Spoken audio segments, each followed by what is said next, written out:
ലൂക്കോസിന്റെ സുവിശേഷം 12-ാം അധ്യായം 22 മുതൽ 34 വരെയുള്ള വാക്യങ്ങൾ. അവൻ തൻ്റെ ശിഷ്യന്മാരോട് പറഞ്ഞത്, ആകയാൽ എന്തു തിന്നും, എന്ത് ജീവനായിക്കൊണ്ട്, എന്ത് ഉടുക്കും എന്ന ശരീരത്തിനായിക്കൊണ്ടും വിചാരപ്പെടരുത് എന്ന് ഞാൻ നിങ്ങളോട് പറയുന്നു. ആഹാരത്തേക്കാൾ ജീവനും ഉടുപ്പിനേക്കാൾ ശരീരം വലുതല്ലോ. കാക്കയെ നോക്കുവിൻ, അത് വിതയ്ക്കുന്നില്ല, കൊയ്യുന്നില്ല, അതിന് പാണ്ടികശാലയും കളപ്പുരയുമില്ല, എങ്കിലും ദൈവം അതിനെ പുലർത്തുന്നു. പറവജാതിയേക്കാൾ നിങ്ങൾ എത്ര വിശേഷമുള്ളവർ! പിന്നെ വിചാരപ്പെടുന്നതിനേക്കാൾ തൻ്റെ നീളത്തിൽ ഒരു മുഴം കൂട്ടുവാൻ നിങ്ങൾ ആർക്ക് കഴിയും? ആകയാൽ ഏറ്റവും ചെറുതിന് പോലും നിങ്ങൾ പോരാത്തവർ എങ്കിൽ ശേഷിയുള്ളതിനെക്കുറിച്ച് വിചാരപ്പെടുന്നത് എന്ത്? താമര ഇങ്ങനെ വളരുന്നു എന്ന് വിചാരിപ്പാൻ അവർ അധ്വാനിക്കുന്നില്ല, നൂൽക്കുന്നതുമില്ല.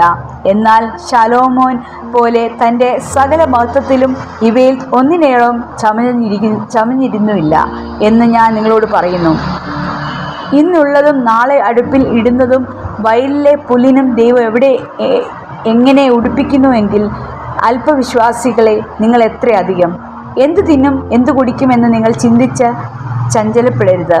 ഈ വക ഒക്കെയും ലോകജാതികൾ അന്വേഷിക്കുന്നതും നിങ്ങളുടെ പിതാവോ ഇവ നിങ്ങൾക്ക് ആവശ്യമെന്ന് അറിയുന്നു. അവൻ്റെ രാജ്യം അന്വേഷിപ്പിൻ, അതോടുകൂടി നിങ്ങൾക്ക് ഇത് കിട്ടും. ചെറിയ ആട്ടിൻകൂട്ടമേ, ഭയപ്പെടരുത്.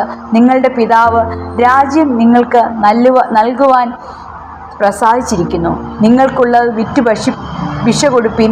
കള്ളൻ അടുക്കുകയോ പുഴുപെടുകയോ ചെയ്യാത്ത സ്വർഗത്തിൽ പഴകിപ്പോകാത്ത മടിശീലയും തീർന്നു പോകാത്ത നിക്ഷേപവും നിങ്ങൾക്ക് ഉണ്ടായിക്കൊള്ളുവിൻ. നിങ്ങളുടെ നിക്ഷേപം ഉള്ളിടത്ത് നിങ്ങളുടെ ഹൃദയം ഇരിക്കും.